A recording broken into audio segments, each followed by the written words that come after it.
Presiden Joko Widodo dan juga Ibu Negara Iriana Jokowi diketahui melakukan kunjungan kerja ke Provinsi Jawa Tengah pada hari ini. Presiden Joko Widodo diketahui melakukan kunjungan untuk meninjau Bandara Jenderal Besar Sudirman. Presiden Joko Widodo bertolak ke Jawa Tengah sekitar pukul 7 waktu Indonesia Barat. Dalam kunjungannya, Presiden juga diketahui melakukan pengecekan dan juga untuk mengecek bagaimana perkembangan pembangunan bandara tersebut. Untuk mengetahui bagaimana tadi situasi saat kunjungan Presiden Joko Widodo, bergabung bersama saya, wartawan Tribun Jateng. Ada Permata Putra Jati yang akan memberikan laporannya pada Anda. Halo, selamat sore Jati. Selamat sore Jati. Inilah. Halo, selamat sore. Baik, Jati bisa diinformasikan pada Tribuners bagaimana tadi kunjungan Presiden Joko Widodo ke Bandara Jenderal Besar Sudirman?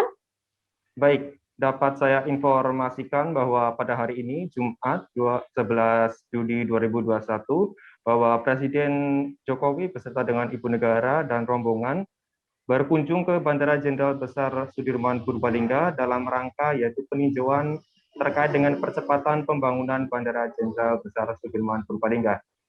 Presiden Jokowi tiba sekira pukul setengah 9 pagi, kemudian langsung meninjau terkait dengan proyek pembangunan Bandara Jenderal Besar Sudirman. Tidak hanya ditemani oleh Ibu Negara, Presiden Jokowi juga ditemani oleh sejumlah rombongan, yaitu Menteri Perhubungan, kemudian Menteri Sekretaris Negara, dan disambut langsung oleh Ibu Bupati Purbalingga, Diah Hayuning Pratiwi, dan Gubernur Jawa Tengah Ganjar Pranowo. Dalam kunjungannya kali ini, Presiden Jokowi sangat mengapresiasi terkait dengan progres pembangunan Bandara Jenderal Besar Sudirman di Purbalingga, karena pada Senin, atau mungkin pada tanggal 3 Juli 2021 kemarin, Bandara Jenderal Besar Sudirman telah resmi beroperasi dan melayani penerbangan komersial.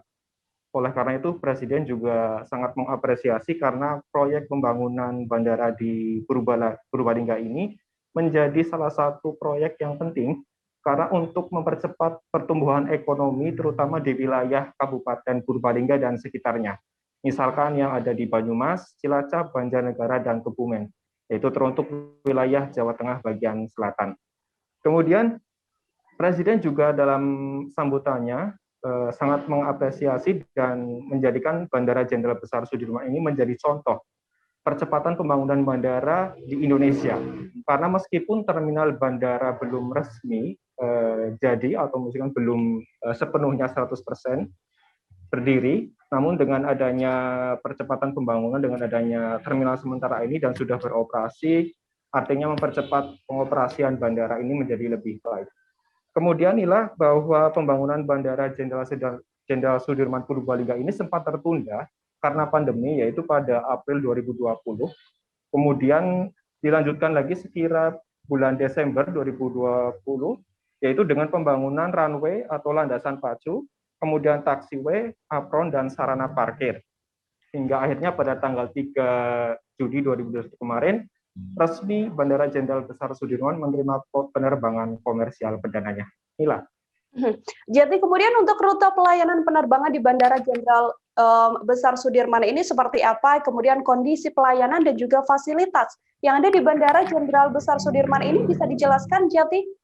Baik, untuk rute penerbangannya sendiri, untuk sementara memang tidak bisa beroperasi setiap hari, karena di Bandara Jenderal Besar Sudirman ini hanya beroperasi atau melayani penerbangan setiap hari Kamis dan hari Sabtu saja, yaitu untuk penerbangan dari Surabaya ke Purbalingga sekira pukul 9.30 sampai 11.05, kemudian dari Purbalingga ke Jakarta 11.50 sampai 13.10, kemudian dari Jakarta kembali ke Purbalingga 13.40 sampai 14.50, dan dari Purbalingga ke Surabaya dari 15.15 sampai dengan 16.50 waktu Indonesia Barat. Kemudian terkait dengan fasilitas yang perlu menjadi perhatian untuk warga sekitar bahwa saat ini kondisi landasan pacu atau fasilitas yang ada di Bandara Jenderal Sudirman yaitu mempunyai landasan pacu sepanjang 1.600 kali 1.600, kemudian lebar 30 meter, kemudian apronnya yaitu seluas 69 kali 103 meter, dan karena dengan fasilitas tersebut Bandara Jenderal Besar Sudirman dapat menampung pendaratan pesawat jenis ATR 72600. Kemudian dari sisi terminalnya, Bandara Jenderal Besar Sudirman ini memiliki luas 20 kali 20 meter. Serta meskipun walaupun kondisinya masih baru, bandara baru, tetapi fasilitas pendukung seperti ATM, kemudian toilet, musola, dan ruang tunggu juga sudah tersedia. Inilah. Baik, jadi kemudian yang terakhir untuk kondisi COVID-19 saat ini, bagaimana protokol kesehatan yang kemudian dijalankan di Bandara Jenderal Besar Sudirman ini? Baik, perlu saya informasikan bahwa untuk protokol kesehatan, pihak Angkasa Pura II dan maskapai penerbangan yang menyediakan pelayanan penerbangan di Bandara Jenderal Besar Sudirman tetap mengedepankan protokol kesehatan, yaitu dengan membatasi jumlah penumpang pastinya, yaitu sekitaran 60 seat untuk tempat duduk. Kemudian dari pihak Pemkab Purbalingga dan Angkasa Pura II juga menyediakan tes antigen yang berada dekat dengan terminal Bandara Jenderal Besar Sudirman.